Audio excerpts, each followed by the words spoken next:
Hello, everybody, and welcome to day 4 of Developer Week. This is a live stream, and we are doing our data day today. We were trying to name it, should this be the data experience, or what should we do? So you'll see later as the email comes out exactly what we ended up calling this. But here I am so happy to be joined today with Alex Graham and Pranshu. We are going to talk today about data.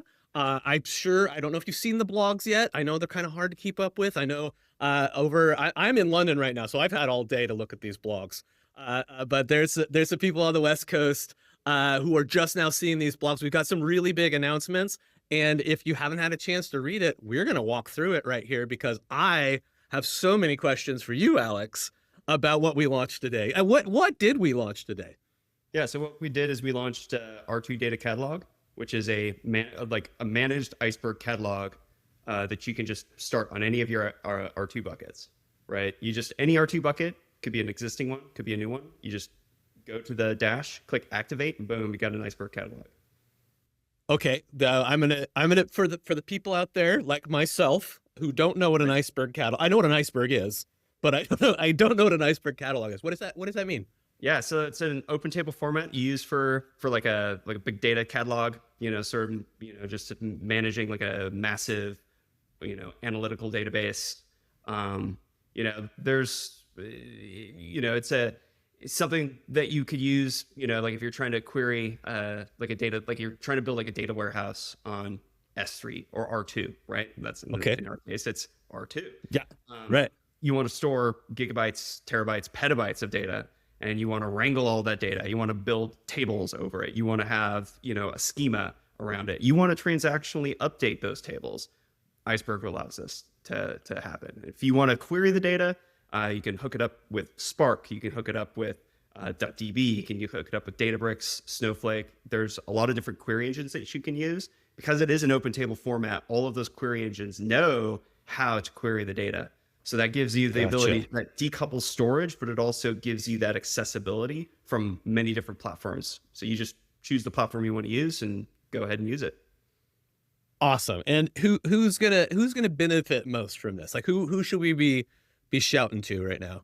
Yeah, I think there's probably a simple answer is like data scientists. Like data scientists at a startup or even an established enterprise company, who are like, wow, you know what? I want to be building a data warehouse, and maybe I'm a little bit worried about cost, right? Okay. Maybe certain cloud providers charge quite a bit, not only for the object store, but for the egress fees, right? They are charged, right? It's sort of, dude, we were working on a good metaphor for this, like having, it's sort of like you have to pay ATM fees to access your own money, right? Right. Because that's what egress fees are, right? Like you stick something someplace, you're like, I'm gonna go get my thing out. And I'm gonna pay for it. Why? It's my thing. Exactly. Like if you have you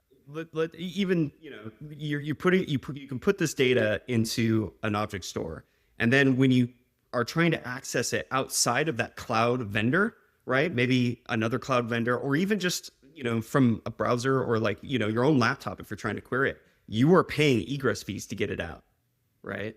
In most cases. In those cases, for R2 though, we're not charging that. Right. So you can stick this in R2, you activate the catalog, you can run a notebook on your own laptop, or you can run a Spark cluster on Databricks, and we are not charging for those egress fees that are coming out. And that's a pretty big savings from what I understand. I talked to people who pay those egress fees, and they're like, wait, what? You don't charge egress? That's pretty big, right? Terabytes, that's quite a bit of data. Awesome. So people are going to be super stoked about this. I think so. And I think they're going to be stoked because it's, if they're already wanting to use R2 for building an Iceberg catalog, or building an Iceberg warehouse, the fact that we have the catalog here simplifies their infrastructure. We already have customers who are using R2 for Iceberg. And, one of their pain points is the fact that they have to manage a catalog externally. Now, what a catalog is the catalog is sort of controller. It is controlling the metadata layer. So the metadata is what's helping to understand, okay, what are the tables that I have in my Iceberg catalog? What are the namespaces? This is one of the things that provides transactionality, because if, typically what you'll do is you'll actually have something like Spark or your query execution or runner, or like, like a data pipeline stream, loading data into your warehouse, right? But it needs to communicate with the catalog and tell the catalog, hey, I'm updating, the warehouse right now. I'm adding data. And so so it can write the objects in there, and then it needs to say, hey, is it okay for me to commit this, right? And that's what provides the transactionality. If it fails to commit, it can try again. It can reread the data, reapply the commits, and then try it again. And so that's what helps to allow, that's what provides the ability to make updates without overwriting something else. So if you have multiple teams writing to the same table, they won't step on each other's toes and lose data. Gotcha. And when you said pipelines there, and you said it with a lowercase p, but we're going to talk here in a bit about the uppercase P pipeline. Is that right, Pranshu? Right? Spoiler alert. That's what we're going to be talking about here later. But and that goes to R2, right? So we've got write and read out of that. Yeah. Together, working together beautifully. That's exactly right. I mean, it's like you pipeline stream data into R2 and then set up an Iceberg catalog so that querying the data becomes really easy and efficient. Awesome. This is a big step forward for this is a new capability, right? This is new. People have been wanting this. Yeah, I'd say both of them are new capabilities. I'd say it's not just like it's a capability. It's also a whole new, today we're kind of announcing a big step forward for the dev platform, because we're entering this analytics space, right? You can already use, Cloudflare's dev platform to build, your application, right? We have workers, we have D1, we have workflows. We have Hyperdrive, and we just announced MySQL support, right? So if you are trying to build your application, you have your database there, we provide that, but that's just for your product, right? There's a whole other section of building a business, right? Which is your analytics, right? Which is not just, observability about your product, but observability about the business itself. The business itself is like a machine. And this is providing, that is one of the dimensions you get from building an analytics warehouse is you can start to build tables which answer questions about your business. There's other use cases as well. This is also a place you can dump IoT streaming. If you have a company that has IoT devices, right? You can dump all that streaming sensors, data. just sensor data. Yeah. Sensor data, right? If you're trying to build an ML model, some sort of, you're building your own model. You're not just using the model and consuming someone else's, you're building models where you need lots of training data. And so building the training data, building the metadata that backs that is another massive use case. What were people having to do before we had this new this new era? What did you say? You said more than a capability? It's a new it's like a whole new product vertical, right? A new dimension of this, right? We have the ability to build products, but now we're building the ability to create analytic workflows, we're entering that big data space. On top of R2, I think we already had R2 as the object store. And now this is an opportunity to provide customers more capabilities over the data they're already storing in R2. Awesome. And what were they using before this? What's if I had to line up a parallel, what's this to product wise? Give me some product names that this is similar to. Yeah. Yeah. I mean, so so if you're building something over in S3, right? You could be using AWS S3 to create a data lake. And you could be using EMR to run queries. We don't have the query processor right now, but although we very much are aware that that's something that, customers may or may not want, and, on our platform as well. So we're, definitely mindful of that. No promises, but we're right. So it's open beta. We're in an open beta phase. We're going to see what people want. We're in an open beta phase. And I think what we're recognizing is that we're building out this platform, this suite of products that allow people to build this, right? So over in AWS, you have S3, you have EMR to run that, you have Athena to be able to run queries, you have Glue to be able to, you have Kinesis, I think is a parallel to pipelines. Kinesis Firehose, right? Where you're I like that imagery, but you're just fire hosing that data in there. But with pipelines, you're piping it in, right?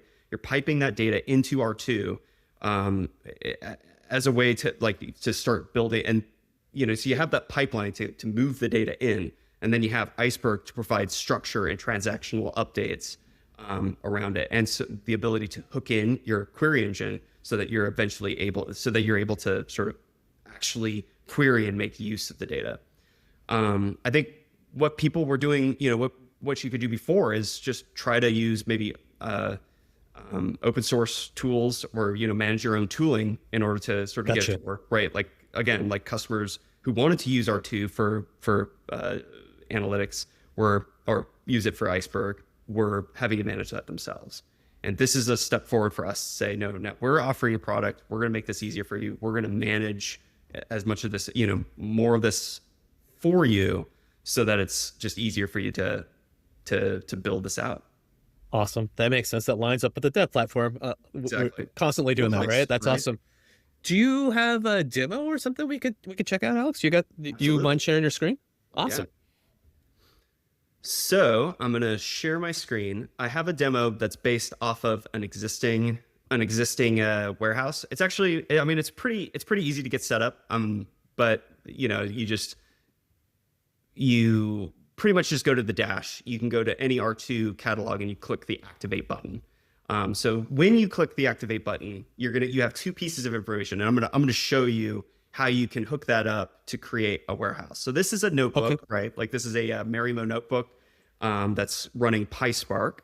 So let's just kind of walk through it a little bit. So here this is something that, if you're wanting to use something like PySpark, you just, you import it into your Python app, right? And then you configure it to run with Iceberg. So here you can see that we are pulling in the Iceberg Spark runtime, and we're going to be setting the Spark config to use Iceberg's configuration. Now, let me explain what some of these things are, because they're pretty key to how you hook this up with your R2 data catalog. Remember that, this is running my laptop. And so I'm telling it, hey, like, when you're going to go query my R2 data catalog, up in Cloudflare. So the thing you do is you set the type of catalog to a REST catalog. That's really that's kind of the magic behind what we're doing, is we've set up a catalog that's sort of exposes the Apache REST interface. So this is, again, part of that open nature of Iceberg, is that it has like an open API specification for its REST API, right? So this, what we're implementing and what we're providing is something that other catalogs also provide. Actually, just to briefly digress from the demo, I want to touch on that point, which is the openness of this kind of like double click on the open table format aspect of it. Because it's open, right? You can use any query engine against it, but it's also, you can use other catalogs. You're not bound to using our system to run, an Iceberg warehouse, right? I've already mentioned that customers already do that. We're hoping, that you want to use us, because by providing the best product and a very integrated product, but you're not locked into anything. And I think that's a key point, right? Yeah. Because there's no vendor lock here, right? If you want to move, if you want to migrate, if you decide, hey, whatever, like, I want to go use something else, you are not locked in. And I think that long-term ability to move away if you need to actually increases trust in us, right? We are one of the key principles of Cloudflare is transparency. And I think this open table format fits that principle really well. That's awesome. That's awesome. Maybe you want to, maybe you missed your egress fees, and you're like, I missed that budget line item. Fees in my ATM. Gosh, I hate free withdrawals. So you want to go back to that. So no, but that's cool. That's great. I think that's awesome, and I love that it's called open table. Like, that's a really cool. Yeah, that's really, really cool. It basically, again, we talked about this decouples compute from storage, and the open table format decouples, allows you to move between the different piees and the different dimensions. Just cool. Yeah. Okay. Awesome. Back to the demo. I'm sorry. All right. I'm just dragging this along. So when you create or activate your catalog on a bucket, you'll get two pieces of information. One, you're going to get your warehouse name, and you're going to get this URL. And so this the URL is very similar to, for instance, a URL that you would get when you create your R2 bucket. And so you take this URL, you stick it in the URI configuration. You take your warehouse and you stick it in the warehouse configuration. Also, you need a R2 token. I'm not going to display mine, so I have it Why not? from an environment variable. I don't want people watching the live stream, I don't know, dumping gigabytes of data into my bucket, right? So, but you will, so that's, I guess, the third piece of information is you just need to get a token, Gotcha. and you can use the R2 API tokens API to create that. We also have some documentation. Does that come from the dash, Alex? You build a new token from the dash? Yes. Yeah. And if you have an old R2 token, let's say you have an admin R2 token that you created a couple months ago, make sure you create a new one. So we've added new permissions to access the R2 token, the R2 data catalog. So just go ahead and create a new admin token. And so those right now have the permissions. And we also have, if you want to make more specific or like permissions with like that follow the least privilege principle. So like maybe a little bit tighter. So you don't want to give admin access. You only want to give access to a specific bucket. We have instructions on how you can do that. Okay, great. Awesome. And the docs are out. This went live today. Open beta docs are awesome. Sweet. Oh yeah. So we got those up. All right. So the other thing, so then there's some other config that you can, I don't actually know if this is necessary, but I forget. I've just had this in a while. I probably, at any rate, I will update. I'm going to put this notebook on our demo repo. So we have another repo that has examples of how to run Iceberg. So we have one for running like a Spark application in Scala. Like if you wanted to build an actual Spark application that's running, on a cluster, and you want to hook it up to this. Well, we have docs on that. I'll add this, sort of instructions on how to even just get set up with this notebook, and I'll double check on these configuration values. So anyway, you get that set up, and we can just go ahead and run it.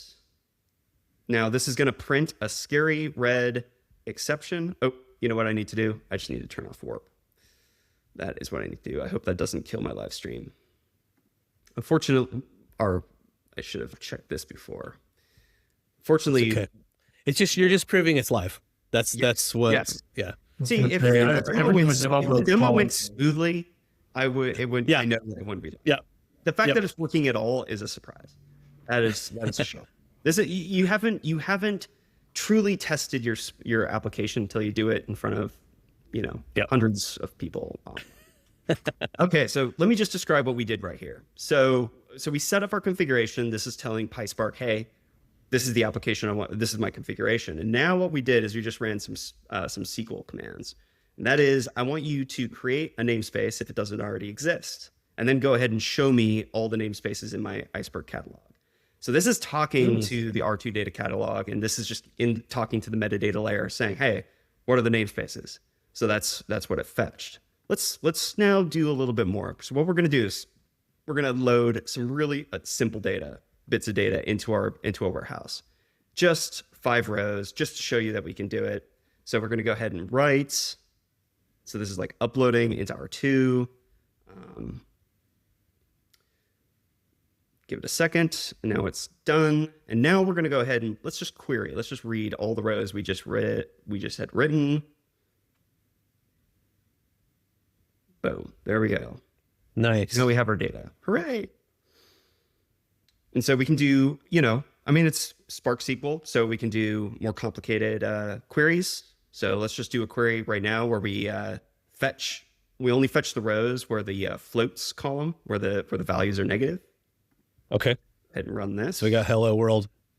Yeah. There it is. Yeah. Hello Nice. World and foobar. Yeah. I know those guys. All right. So, that's a super simple use case, right? Like 5 rows is pathetically simple considering the fact that you should be able to upload, terabytes of data. Right. So just to make the demo a little bit better, a little bit more interesting. So, and it's still only 56 megabytes. So I'm going to use the New York City yellow taxi data, and we can run a few queries there. I've already done this. I've already uploaded it. It takes 20-ish seconds to do. So I don't want to do it on the live stream because, we got to get rolling. Yeah. But even 56 megabytes, you could probably, you could easily just download all. So the New York City taxi data, just to take a step back, is a free sort of like open data set that you can download from their website, and they break it down by year and month. So you can just download all of this data stored in Parquet, upload it into your Iceberg warehouse, and just start running queries, right? Parquet's another. I'm going to play dummy here because I am a dummy when it comes to this stuff. So Parquet's its own format. It's its own, like, it's like a CSV sort of thing. Yeah, exactly. Or so multiple you tables. Can use CSV or JSON if you want. However, when you're running like queries, analytics queries typically are like aggregations of data rows or of rows, right? So it's querying in a different way. Like in your application, you'll tend to query row by row, whereas when you're doing these aggregations, you're going to tend to query along columns. Parquet is a columnar format, right? So it's storing the data. It's storing the data like by column, allowing it to run effective, efficient queries along those columns. It also can. It has optimizations as well, like it pre-calculates like certain stats, like min and max stats, so it can help with pruning the data and it can help with optimizations. Parquet is definitely one of the preferred formats for storing an Iceberg. There's a few others like Orc, but like Parquet is pretty popular, and it's the one that I was using. Okay, awesome. Thank you. Yeah, definitely. So I've already loaded this data, so I'm not going to do it, but let's go ahead and just as an example, let's get the first 10 taxi rides of 2025. So these are the people who, the ball has dropped in New York City and they just jumped in a taxi, right? Yeah, I've got to get home. Got to take off this silly hat, get those glasses off, jump in a cab. So, I mean, this person, boom, 2 seconds in the beginning of the new year. Nice. Yeah. So, yeah, kind of by fun. themselves. There's a couple. There's a couple that. There's a couple. Somebody met somebody. Yeah. This guy just kissed his gal and got the heck out. Yeah. No bubbly, just straight in the cab. Straight in the cab. Well, is that front you? One of those might be me. I think the 0.41 miles distance. That sounds like something I would do. Yeah, point four. It was too much, Get me out of here. In the same location. I pulled in the location data as well, so we can see where this. So we can see where that is. No, nice. just Manhattan. So they did a quick trip within Manhattan. Nice. Okay. Nice. Okay, so then just a little bit funny. Like, what is? I wanted to see. Okay, which taxi ride had the most passengers in it? Oh, that's a good one. Yeah, like the uncomfortable ride. Like a 9 in a cab. 9 people. They have minivans there now, though, right? In Manhattan. But I prefer. So that's the logical answer, is that people just crammed it in a can. I prefer the mental image of 9 clowns kind of cramming themselves into a taxi. That's the mental image I want to live with. Not the It's going to be a good year. It's going to be a good year for those clowns. That's their resolution. So we're going to use cabs. No more of these small clown cars. And then one final query. We can see what are the top 10 largest taxi fares in January. Yeah. And so this one's fun. Yeah. Oh. Wow. $863,000. Again, probably there's a reasonable, rational explanation why they recorded almost $1 million as a taxi fare. I prefer just to live in a world where someone actually did pay $863,000. I mean, I think maybe like sometimes from the airport, it's pretty expensive. This one, I did look this up. So this was, I'm not going to do the sequel live. I have a rule. Yeah, that never works out. Well, on a live stream, that's why I'm doing a notebook. But I looked this up. It is from LaGuardia to Alphabet City, but it was only a 5-minute taxi ride. I looked up the distance. I'm not from New York. I've only been there once, but I looked it up on Google Maps. It's like a 30-minute. I think it's a billionaire giving a really nice tip on New Year's to a taxi driver. They felt bad for him. Helicopter taxis. I don't know. Right. Yeah, you didn't filter by car only. Yeah. So that's super fast. Like what that's crunching through a bunch of data. 56 May. I mean, like Oh yeah. I'm saying a bunch of data, but yeah. Yeah, yeah. Like for 56 for the single file, like this is a very kind of a contrived example. I'll be completely honest.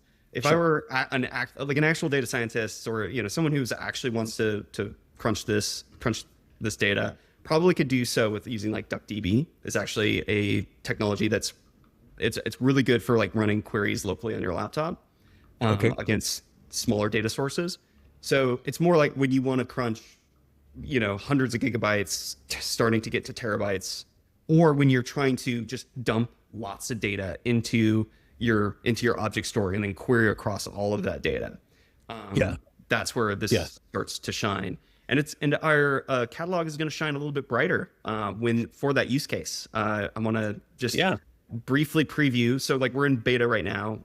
When we go GA, one of the features that we're planning to provide is sort of managed table maintenance. So that one of the pain points customers have had is that you have to use the catalog, like an external catalog. Now we have our catalog, right? You no longer need to leave Cloudflare to have an Iceberg catalog. But the other pain point is table maintenance. So Iceberg tables, as you're writing data to them, can suffer from something called the small file problem, or so as you're loading data. So this is something, with like data pipelines, you might only have like 30 megabytes per file, right? And you're just uploading hundreds and hundreds and hundreds of files with 30 megabytes.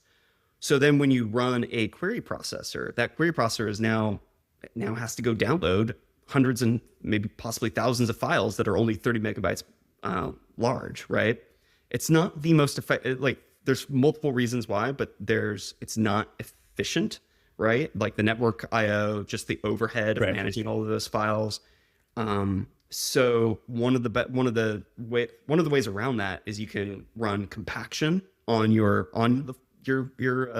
table. So Iceberg provides, like Iceberg Spark, for instance, provides a compaction function that you can run. Well, but that requires you to sort of set up a Spark cluster and periodically run this compaction process. That's money that you're spending. That's time. That's infrastructure you're managing. That's just you've got to, and you have to stay on top of it. You also have to constantly optimize it, right, and make sure that it's running correctly for your use case. And so what we're going to be building is a managed compaction system. Not just compaction. Eventually, we'll be working on like removing orphaned files. Like so, when you have writes, sometimes those writes fail, but they've already written those objects, right? And they might not necessarily clean up the campground after they leave, right? Like they might just leave those files lying around. So this is like kind of like a campground janitor going through and cleaning up those files, getting rid of them to keep your basically to remove that metadata, but also reduce your storage costs, right? Right. That way you're not paying for extra objects that aren't part of your warehouse. So stuff like that, just kind of making sure all of this, what this does at the end of the day is reduce cost. Like it keeps your Iceberg catalog optimal for both cost purposes, but also performance. When you're running queries, queries are that much more performant when you've run compaction on them, because it doesn't have to query all that data. There's less metadata it has to read, and it can do more effective pruning of files so that it doesn't even need to read files, like if it doesn't have to. And so, that's what we're going to be working on next. And I think awesome. That's cool. Even more value for customers. Awesome. We had a question from the community here. Is there any cost in running a SQL query? Oh, that's a good question. So we don't. So I do want to again highlight two aspects to this. One, we don't provide the query engine, right? So that's I'm running on a notebook right now that I just installed locally on my laptop.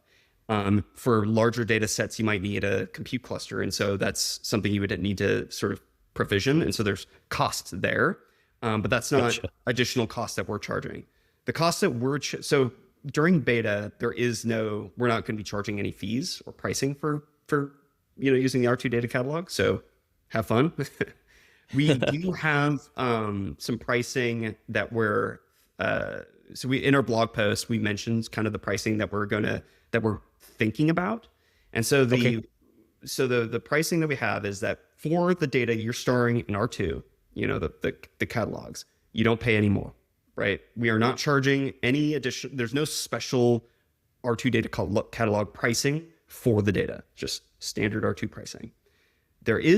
We are going to charge for the when you make a request to R2, we charge also for those requests. So similarly, we are going to charge for the requests, to the catalog, but it's, right. fractions of a penny for each request. Okay. Awesome. And then when we build compaction, we will charge per gigabyte, like we'll charge a certain amount. I think I can't remember the exact amount, but it's per gigabyte compacted. Nice. And so, and it's comparable to other products that also have managed compaction as well. Okay. Yeah, because that's a common problem across all the platforms that are using this style. Okay. Awesome. Great. I have a question that like this always comes up when somebody says big data. I know Pranshu, you talk about this too. You'll say big data. What is the separation there? How should I think about that? Like when should I go this versus a database myself? Like how should I think about that separation? I think that's a great question. And it, kind of goes to the essential difference between what big data is versus anything else. Okay. If I'm reaching for a database like D1, Postgres, or MySQL, which again, you can use Hyperdrive to connect to. Right. And you should, right? And you should. Right. It's day to day. It's okay. You can talk about it. Yeah, exactly. If you're using those, so those are great for when you're building your application, right? When you're trying to when you're building the data access patterns for your product that customers are using, right? When they are interacting with the product on a day-to-day level, or like kind of that on that level, that's really what you want. That's where you're going to want to use that database. I say it this way, because one of the distinctions people say is OLTP versus OLAP. And with that, and I'll define that. So online transaction processing versus online analytics processing. Gotcha. The reason I'm trying to avoid that is because Iceberg provides transactions, right? If you can do transactions in one, and you can do analytics and transactions in both, I don't really think that they're very good terms for describing the difference. I think it's more the use case.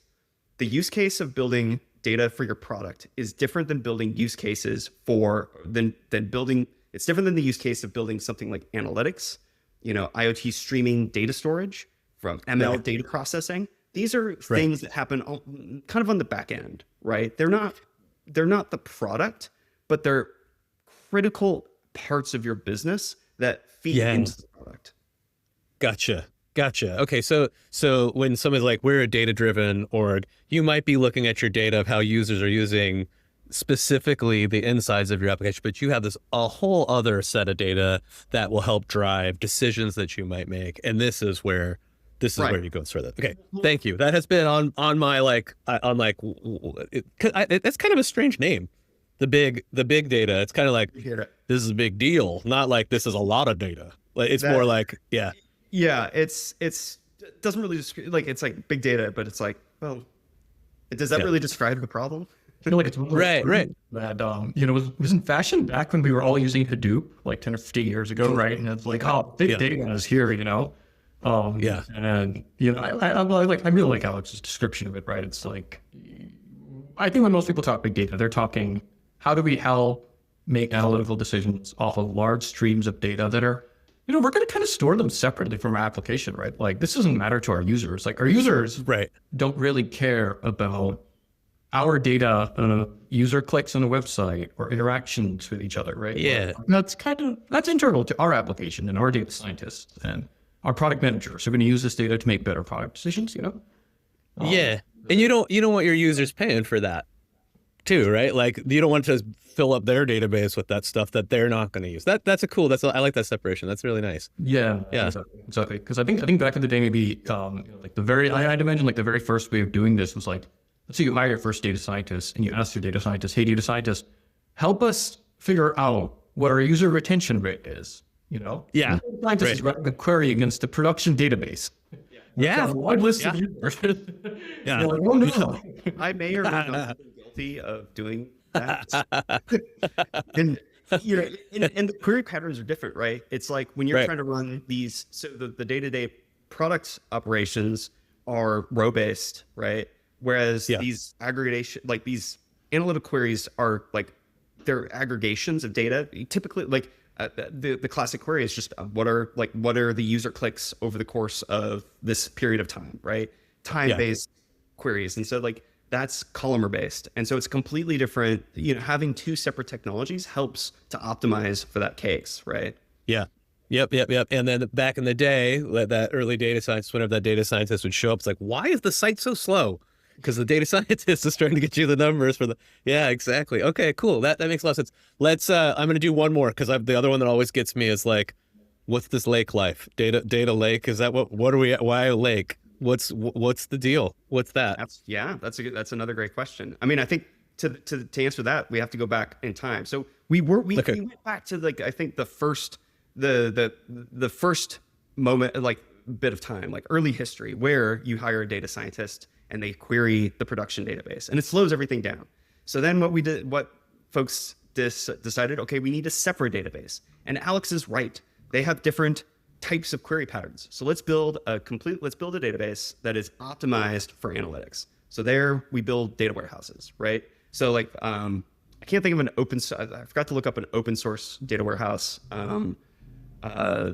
But like, for instance, AWS Redshift is a data warehouse where it's a compute cluster that is able to scale to petabytes, of data and run these queries. The problem with like data warehouses, the problem people ran into is it couples compute and storage at the end of the day. So if you need to scale your storage, but you don't necessarily need to scale your compute, you're still paying for the resources because each node is both a storage node and a compute node, right? Gotcha. Or if you need to scale compute, but you don't need to scale storage, so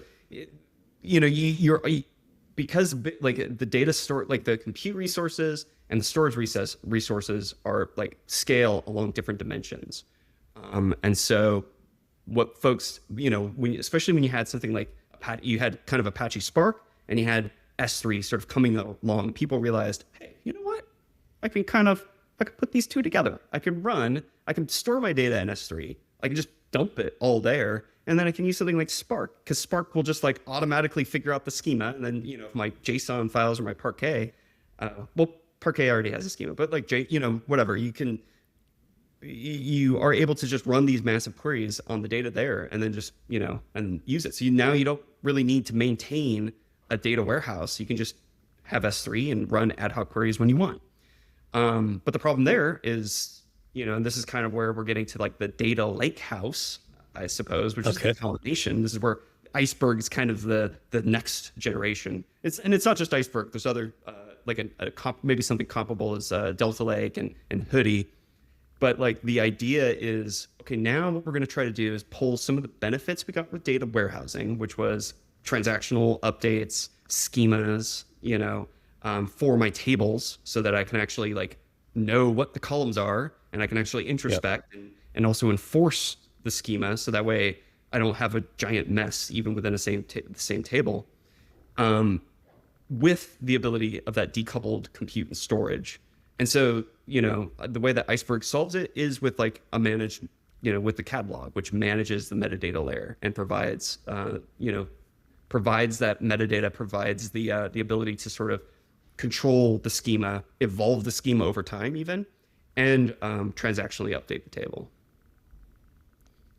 Nice. I still don't get the analogy of the lake, but I'm gonna research that. Well, okay, so there's a lake, and then there's a lake house. It's yeah, and there's an iceberg. Is the iceberg in the lake? I think it's because there's a hose, and you're filling up a lake with the hose, or like a pipe. Oh, we have the pipeline. I like it. I like that. Lake. I like that. And then anyone can go to the lake and pull some water out. Okay, I like that. I'll take that. Thank you. I appreciate that, Alex. That's great. That's if I'm going to tell myself a story, that's the best one that works for me. I like it. I like you're definitely telling yourself stories with the taxi cabs or talking all this stuff. Taxis and people, spending Yeah. almost $1 million for a helicopter taxi. I mean, this is the Yeah, exactly. This is the world. This is your world, Alex. Well, awesome. Well, I'm going to go ahead and give you this compliment that came out. For a wonderful presentation. Thank you for what you presented there. So we talked R2 data catalog, Iceberg, and we're talking about reading. Pranchu, let's talk about how we get the data in there. What do we do? What did we launch today? Well, we launched it is Cloudflare pipelines. I think Alex mentioned a little bit about this. So, let's say you want to get your data into R2, right? You want to use these data catalogs. You want to be able to query information from a data lake that has zero egress like R2. But you actually got to get your data into R2 to begin with, right? Right. How do you do that? And so that's where pipelines fits in, right? So what pipelines lets you do is ingest real-time data streams. Think clicks on a website or stock market ticks from financial data. And we will basically take all of that real-time data, convert it into files, and then load it into an R2 bucket in your account. So that you can create a data lake basically with like very little effort without managing the infrastructure. Just set up a pipeline, point data at it, and you're good to go. The metaphorical hose that Alex was talking about to fill the lake up. That's exactly it. Yeah. The problem with hoses is that they get stuck and they get blocked. Sure. And sometimes your Kinks. hose get bigger and sometimes it needs to get smaller. Yeah. You can stretch this metaphor quite a bit, but it really works, right? I think that some of the complexities and the issues that we're trying to tackle with pipelines, right? Like, ideally as a data engineer or even an application engineer, right? Like, you shouldn't have to worry about, will my data make it, right? Like, is it actually going to show up there, right? Like, ideally, what you want to do is just put your data into the pipeline and trust that it'll show up in the destination. Yeah. Yeah. Because does that not happen? That's a hard thing to make happen. Really hard. Yeah, it's really hard. Yeah. You know, take the example here of like real-time data pipelines, right? Like, this is a good example, which is, imagine you're trying to ingest website clicks from your website, right? You're clicking on your website, and you've got to keep track of all this data so that like later down the road, your data scientists can query the data to understand whether users are shopping the way you want them to shop or what's going on with the website, right? So you need this raw data of website clicks or click stream data. All right, let's say you run a promotion for your website and you get a huge spike in traffic. Yeah. All of a sudden, all of your infrastructure that's ingesting this raw data has to be able to keep up with that spike in traffic. Yeah. And if you don't keep up with that spike in traffic, like, this data is gone forever. You know? Yeah, for sure. That's a challenge with real-time data, right? Like, you have to have durability. You have to be able to bear these like spikes in traffic. And this is hard. I mean, it's really, really difficult to do. And that's actually one of the problems we try to solve with pipelines, right? Like, you shouldn't have to worry about this. Right? We'll manage we'll manage durability. Just awesome data into your pipeline and you're good to go. Yeah. And I know what that feels like. I've worked at places, not here, but I worked at places where you're like, hey, what happened that week? And like, oh, we don't have any data for that week. Like, why don't we have data for that week? Because of this, because there's a kink in the hose or something along those lines, or it's scaled too much or things like that. Awesome. That's great. So that's super cool. And it's a bit of a fire and forget. Is that what it feels like? You just kind of. Yeah. I mean, that's our goal with pipelines, right? Like, and it's very much when you create a pipeline, you can connect sources to your pipeline, right? So, one of the key concepts of pipelines is sources and sinks, right? So, you connect sources to your pipeline and then you connect to sink, right? And the pipeline makes sure the data goes from source to sink. Okay. So on day one, since we're launching today in open beta, your sources are HTTP clients, which can push data over HTTP. Or a Cloudflare worker if you're already on our platform and building workers. And the same is an R2 bucket, right? So load data from an HTTP client or from a worker, send it to a pipeline, and then the pipeline will get it into an R2 bucket with files generated, compressed, partitioned by time to make them efficient to query. Nice. And over time, there's going to be a lot more coming here. So a lot more sources, a lot more sinks, and a lot more happening in the middle of that pipeline as well, like transformations, real-time processing. How do people do this before? Like if you, let's say that you said worker, I was thinking like, I've got some workers and I've made some very popular educational videos that have repos that people click. I would love to track clicks. How would I do that normally? Yeah, for sure. So, I think, let's take the general case here of like, how do I consume real-time streaming data, right? Sure. I think one of the dominant ways to do it really for a long time has been Kafka. And a lot of people are probably familiar with Kafka, right? Like, and it's a great tool, I think, in a lot of cases, right? Like, it's really low latency, so you can push data to it very efficiently. It's a really simple product when you think about it, right? Because it's just a set of distributed, it's just a log, right? Like every time you add a row of data, it's just like having a text file and adding a new row of data to the text tab. So it's really conceptually simple. I think the problem with Kafka is that scaling it is really hard and operationally challenging. And the way that you have to use Kafka traditionally is a reserved compute model, right? And so what that means is you're paying by the hour. Oof. And what's hard about this is, let's go back to that example I mentioned, receiving a burst of traffic, right? Yeah. You have to now provision a Kafka cluster large enough to handle bursts in traffic. So let's say normally you get, 100,000 events per second. You still have to make sure your cluster is large enough to be able to handle 1 million events per second, just in case you get that burst. Right. So what that means is that it's expensive, your utilization is really low, and it's kind of inefficient, right? Like, and I think that's what makes Kafka a little hard, right? And even though it's a very powerful tool, the cost model of it doesn't quite work out very well. And this is not even including some of the other things you have to take care of when you're using Kafka, like replication, and oftentimes replication across multiple availability zones. So now you've got all of the storage costs, like I just mentioned, and you've got data. Yeah. Because you've got to try to replicate this data across multiple regions to make sure it's available. Oh, there's that egress again. And normally you're paying for that. And I think so, with pipelines, actually, what we're trying to do is go serverless here, right? And I think that's what we're trying to do here. With pipelines, we're trying to solve a few of these problems, right? So the first is we want to make it easier for you to scale these sorts of these sorts of streaming ingestion systems without manual overhead. The second is no data egress, right? So how you get replicated durable data and pay for egress, right? Like that's something that we will handle for you. And then the third thing is that, we just want to make it possible for you to be able to build some of these real-time streaming applications, but don't pay by the hour. Pay the volume of data. Pay according to how much data is actually going into the pipeline and going out of the pipeline. So that's what we're trying to solve pipelines today. Cool. I love it. I love it. And I love that it's open beta. We're going to get feedback. You said we've got some things, and I know I could tell that you're cooking. I could tell from that, the way you said that you're cooking on some other things.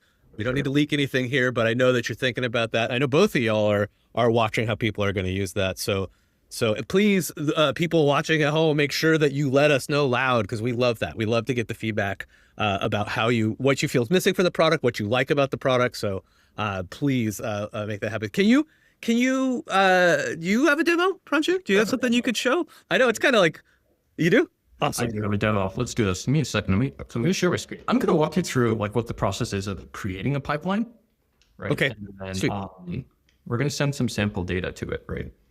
And all right. So go to the little terminal window up. I've currently got the little pipeline. Let's enhance that. Can we enhance that a little bit? You got. All right. Yeah. Zoom and enhance. There we go. Is this better? Maybe let's go three more. Three more of those. Right. That feels good. Okay. Oh, sweet. So it's in Wrangler. Nice. It's indeed in Wrangler. So I'm gonna run them. So, and like I said, it's open beta, as you can see here, right? So anyone watching this, if you have a workers paid plan, you can start using this right away. What we're gonna do is we're actually gonna create a really simple pipeline here, right? So I'm gonna copy paste a quick command here just to make this a little easier for myself. I'll take a note. I'm gonna say the workers paid plan is how much? $5 a month. $5 a month. Okay. All right. I was just making sure that that's known there, because sometimes that's oh, well, great. Now I got to pay. Oh, it's only $5. Okay. Oh, great. So we're going to create a pipeline, right? Yep. It's called as quick stream pipeline. Okay. We're going to specify a destination for this pipeline now, right? So I'm going to say R2 bucket. We'll just say my bucket, right? So, what we're going to do now is we're going to hit create on this pipeline, right? So I'm going to hit enter, and you start to see something here. we need our pipeline to have permissions to write data into this R2 bucket. So you can't see this because this is opening up in my browser, but as you can probably tell here, what's happening now is we're exchanging credentials via OAuth, right? So Okay. I've got a link open in my browser that I'm going to approve, just done. And as you can see, we're checking, my pipeline is being generated, it's getting access to this R2 bucket.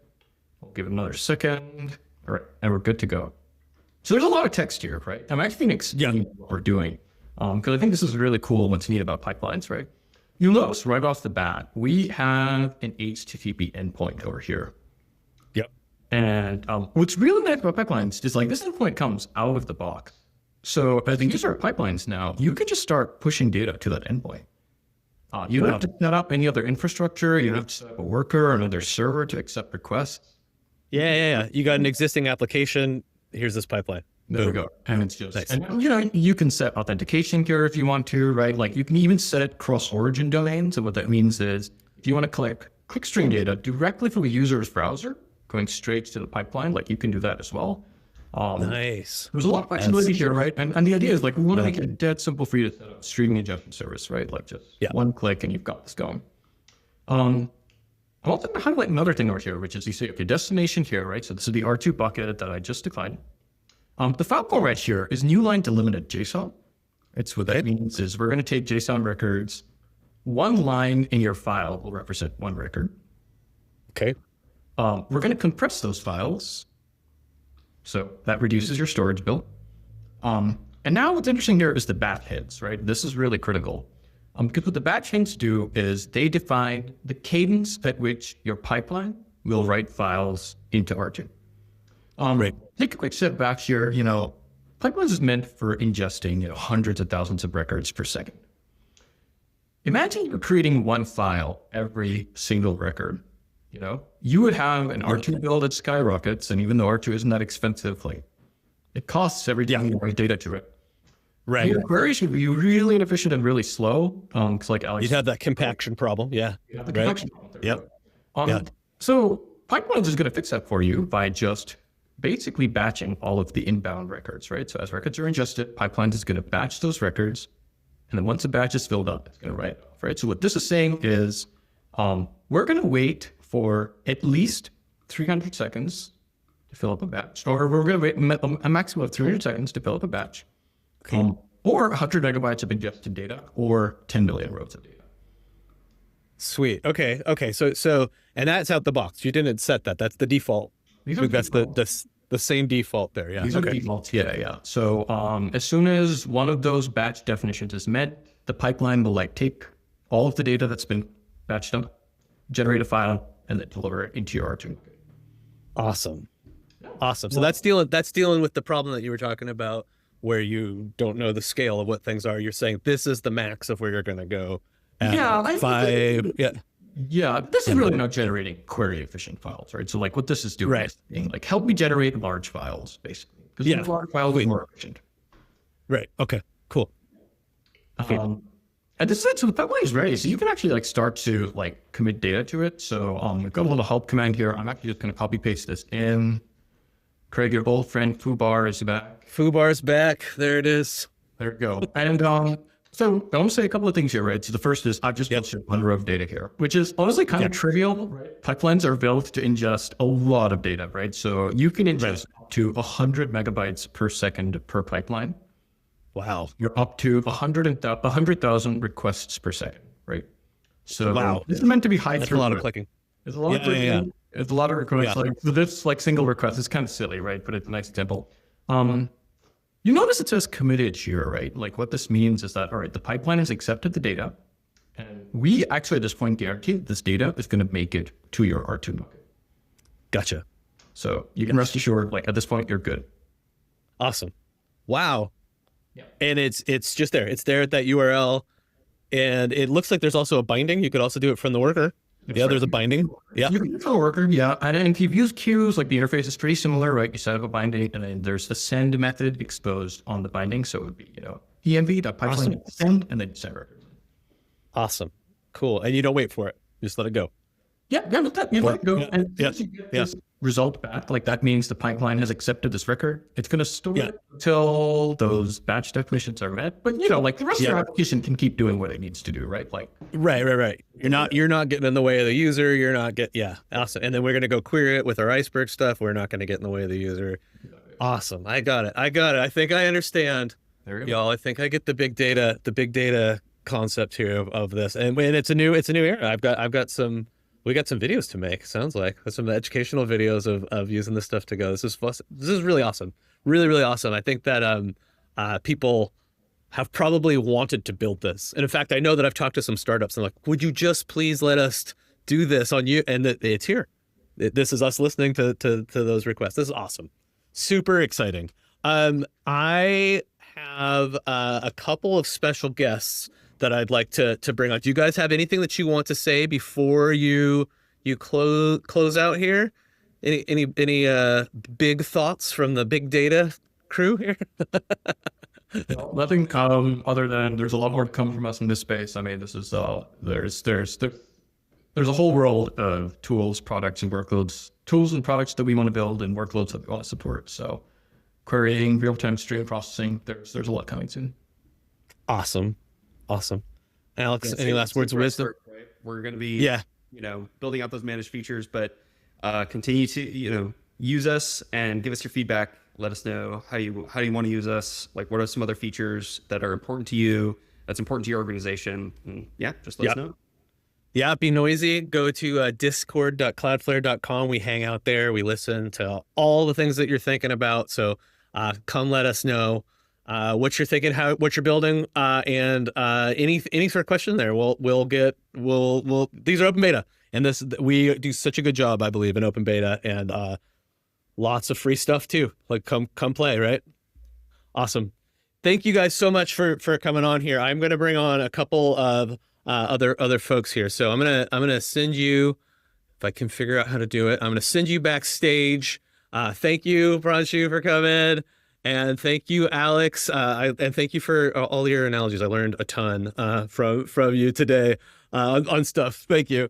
All right, so here we go. I have the privilege of inviting the newest. I know these guys already. You might know these guys already, but the newest Cloudflare folks this week that I'm aware of. I am so excited to have you both here.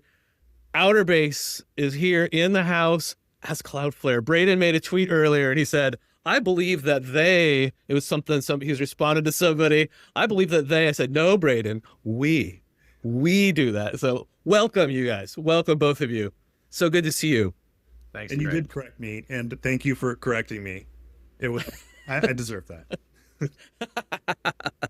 Awesome. So for those of you who missed the announcement, because there's a lot of announcements going on, what happened? What happened this week with y'all? So, minor news. We joined Cloudflare. Yeah. Congratulations. Thank you. Congratulations. Yeah. And y'all come with some, I know you from, I see these tools that were out there, like these amazing tools that y'all are building, gorgeous tools. Like, wait, what is this? What are you guys building over here? Like incredible ways of like inspecting data deeper than I've ever seen. I've seen some stuff that you've done on the durable object level where I'm like, oh my gosh, I need to know what's happening here. So really, really clever tools that you all were building. And I heard that we have another announcement today about D1 read replication, and somebody said that y'all already built something. You already made there's something that's a demo of the read replication that you built the week you joined. Is that true? Well, one thing, being from a startup, we like to ship. That's why we're excited about Cloudflare, because Cloudflare likes to ship. Yeah.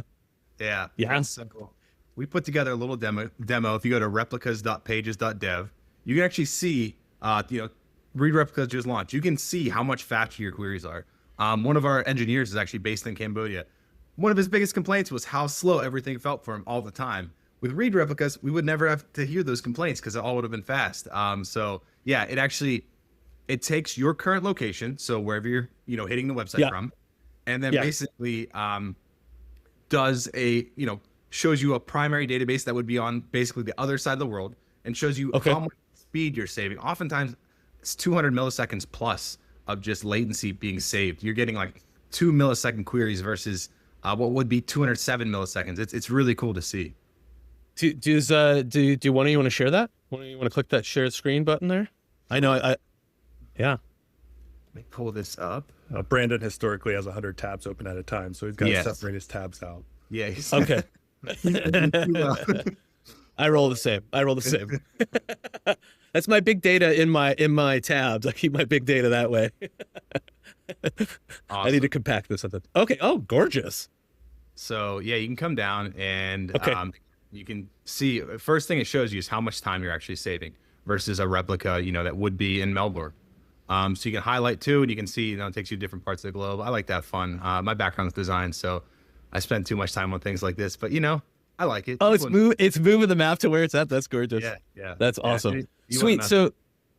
So how do I do these replicas? I'm Do glad. you know, I have, yeah, great. So if you scroll down, you'll see two things. There's two ways to actually enable this. There's the API. So you can copy this, bring in your own account ID and your database ID that you want to enable replicas for, and just run this curl and it'll turn it on. If you don't want to just run a random curl, oftentimes you want to do a bit more and understand what's going on.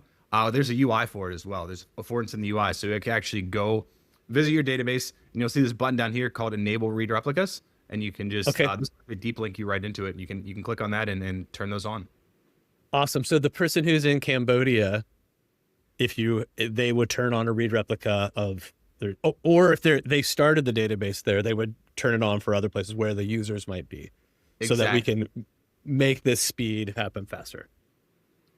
Exactly. Yeah. And I can let Braden talk to this next part too, which is really cool, super technical. So I'm gonna pass that over to him, like what the read consistency does here. So yeah, the great thing about this is not only are there read replicas all around the world, but you can use the sessions API that's now part of this to have sequential querying. So let's say you insert something into the database and then you immediately want to make another query. I'm already losing my voice. It's been a big week. I bet. You know this. You want to make a second request to fetch the records from that database. Well, you want to make sure that you're fetching the records with your new write as part of it. So the Sessions API allows you to do that. So when you make a request, you get this bookmark and this opportunity to save and send with the next request. You want it to be sequential, at least after that past request has gone through, which makes it really nice. So you're making sure you're getting the right data after you make a write. And this is obviously fully optional. You don't have to use this, but it's a really But if you did it, it gets weird, right? If you're like, wait, I wrote this. I know that I wrote this. Yeah. Right. Exactly. Yeah. Exactly. It's helpful for a lot of use cases. Yeah. Okay, sweet. Awesome. So we didn't have this before. This is new. Yes. This is brand new. All thanks to obviously it predates us being at Cloudflare. Obviously the team. I think you can take some credit. You can take some credit. My team. Say my team. Do that. I want to hear you say it. You can say it, Braden. Craig's gonna get us in trouble week one. Yeah. They're already taking credit. These blowhards. Someone else did all the hard work. We just come in, put a fancy layer on the top of it, make it look shiny. No, but I think this is important, right? Like this is important to think through, and I appreciate that. So again, that's replicas.pages.dev. Yep. Come and see what that feels like, where these different things are. Come set up your replicas, and I love that the code's on there too. I love that you're able to go and start thinking about that as well. One other thing to call out too, if you don't have a database, they just launched the deploy to Cloudflare button. You can actually click this and it will deploy a demo for you so you can see how they work. So you click this button and check it out. Oh, awesome. That also launched this week. That's super rad. Yeah. Super cool. Awesome, y'all. Well, I wanted to say welcome. I wanted to say welcome live on a stream. So happy to have you here with us. And thanks for already. I mean, I know that you're always cooking, but thank you for cooking for us already too. That's super cool. Super cool. I really appreciate it. Yeah, yeah. And thanks for jumping on too. I was like, about 3 minutes before this live stream came, I was like, y'all want to come hang out? Like, oh, sure. I think so. Thank you. That's huge too. Anytime for you. Awesome, guys. Awesome. So, it's been a big developer week. What's been your favorite thing so far? So day one, early on in day one, there's this announcement of Outer Base acquisition, and I just have to say that is the coolest thing that had happened all week. So I literally air punched. I literally punched in the air when I saw it. It was so cool because they kept that a secret. I didn't know. I didn't know that was coming. Yeah, yeah. So super excited. Yeah. Yeah, but besides that, I mean, there's so many cool things launching every day. I mean, the deploy for Cloudflare, like literally already using it. It's awesome. Replicas, amazing. Like, outside looking in before this, Dev Week was always so intimidating. It's like, what is Cloudflare going to launch? How can we keep up? Even as a startup, there's so much shipping, but now we get to be part of it, and it's amazing. It's amazing. Awesome. Awesome. Yeah. I'm going to echo the sentiments. Outer Base acquisition #1. You can't top it. Sure. From a life Yeah. That's awesome. Yeah. Congrats. Both of y'all. Congrats. Yeah. So awesome. And then the second one is going to be the read replicas right now. We're database nerds. Outer Base databases, right? So this speaks our language really well. So I love that. Yeah. Yeah. Awesome. And probably MySQL was a good contender getting that in there. Oh, that's right. Yeah. That's right. The hyperdrive MySQL, right? Yeah, we talked about that. That's awesome. That's such a reaching everybody, right? And making it easier. I think like just making it easier to do this and using our global network, right? Of like, boom, now you can do the things that you want to do. So super cool. Awesome, guys. Thanks so much. Developer Week is not over yet. There is one more day and some more stuff coming. So make sure that you tune in to the blog, and we're gonna probably do a replay of everything because there was a lot. There's a lot going on. And I'm sure y'all watching at home didn't catch it all. I know you all were also air punching, so you probably missed some things while you were excited about joining. So thanks everybody for being here, and thank you Brandon for coming and joining. I really appreciate it, and welcome to the team. So glad to have you here. Awesome. Thanks everybody. We'll see you soon.